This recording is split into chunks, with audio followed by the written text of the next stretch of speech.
फतेहाबाद में लगातार बढ़ते अपराध, चोरी, लूटपाट की बढ़ती घटनाओं और नशे से चिंतित शहरवासी प्रशासन के खिलाफ लामबद्ध होते नजर आ रहे हैं। विभिन्न व्यापारिक, सामाजिक और धार्मिक संगठनों से जुड़े लोगों ने आज एक बैठक कर शासन और प्रशासन के प्रति रोष व्यक्त किया और 14 मार्च को फतेहाबाद शहर बंद रखने का ऐलान किया। इन संगठनों से जुड़े प्रतिनिधि बड़ी संख्या में आज सुबह फतेहाबाद के PWD रेस्ट हाउस में एकत्र हुए और फतेहाबाद में बिगड़ती कानून व्यवस्था पर चिंता जताते हुए सीधे तौर पर पुलिस को जिम्मेदार ठहराया। बैठक को संबोधित करते हुए जिंदगी संस्था के हरदीप सिंह ने कहा कि फतेहाबाद में पिछले लंबे समय में चोरी, लूट, छीनी झपटी के मामलों में बेतहाश वृद्धि हुई है। शहर में हर रोज इस तरह की घटनाएं हो रही हैं, मगर पुलिस हाथ पर हाथ रखे बैठी है। उन्होंने कहा कि आपराधिक प्रवृत्ति के लोगों के हौसले अब तो इतने बुलंद हो गए हैं कि वे अब पुलिस के साथ भी मारपीट करने लगे हैं। उन्होंने कहा कि एक समय था जब फतेहाबाद आपराधिक दृष्टि से बेहद शांत माना जाता था, मगर आज स्थिति इसके बिल्कुल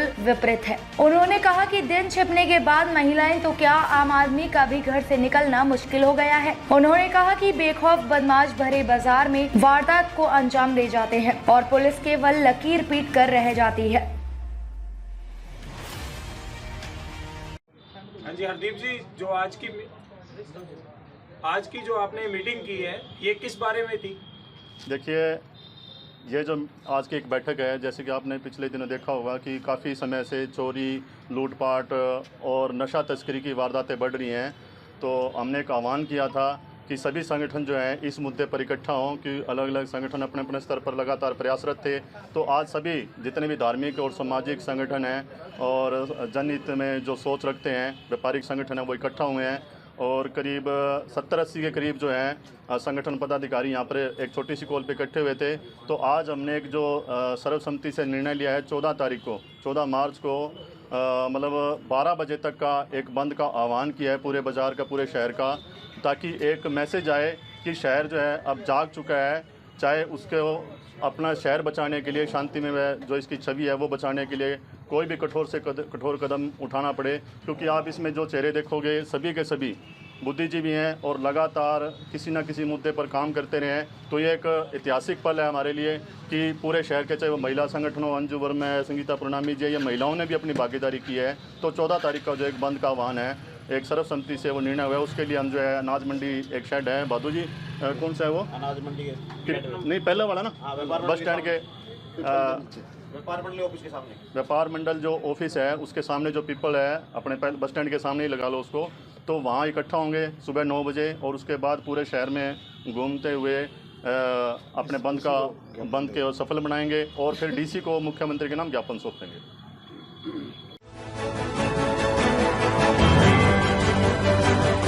कांग्रेस की वरिष्ठ नेत्री, प्रदेश कांग्रेस की पूर्व अध्यक्ष व छत्तीसगढ़ की प्रभारी कुमारी शैलजा ने आज यहां प्रेस वार्ता में दावा किया कि देश व प्रदेश की भाजपा सरकार जनता का विश्वास खो चुकी है। चाहे अर्थव्यवस्था की बात हो या बेरोजगारी या फिर भ्रष्टाचार और कानून व्यवस्था का मामला हो, दोनों सरकारें देश व प्रदेश को संभालने में पूरी तरह से विफल रही हैं। रसोई गैस के दाम निरंतर बढ़ रहे हैं, अंतर्राष्ट्रीय स्तर पर डीजल, पेट्रोल के भाव गिर रहे हैं, लेकिन देश में उपभोक्ताओं को कोई राहत नहीं दी जा रही है। प्रदेश की भाजपा सरकार पर 3 लाख करोड़ का कर्ज है, जो प्रदेश की आम जनता पर सीधा बोझ है। कुमारी शैलजा ने आरोप लगाया कि सरपंचों और कर्मचारियों की ओल्ड पेंशन के मामले में सरकार पहले लठ मारती है और फिर दबाव बनाकर बातचीत करती है। यदि शुरू में ही वार्ता कर हल निकाला जाए तो ऐसी नौबत नहीं आएगी। सरपंच विकास की सबसे निचली इकाई की धुरी है। यदि गाँव का विकास ही बाधित हो जाएगा तो प्रदेश व देश का विकास कैसे होगा? सभी सरपंचों को बेईमान मान लेना कहां तक सही है? सरकार की दबाने की नीति लोकतंत्र के लिए खतरे की घंटी है। हिडनबर्ग रिपोर्ट पर बोलते हुए कांग्रेस नेत्री ने कहा कि इस मामले में अंतर्राष्ट्रीय स्तर पर देश की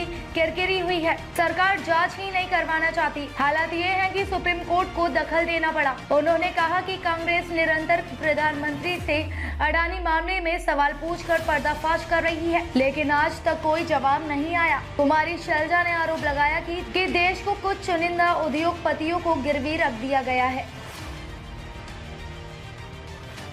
ने जहां कांग्रेस की सरकार उन राज्यों में लागू किया है और हम ये कहते हैं कि हम अपने राज्य में भी लागू करें। गलती भी आपकी एंड पे हुई हरियाणा है। में हाँ जी। मैं कहा विधानसभा में माना गया कांग्रेस प्रतिपक्ष की तरफ से कि गलती उनके एंड पे हुई है। अब जो भी है लेकिन आने वाले समय में हम OBS लागू करेंगे।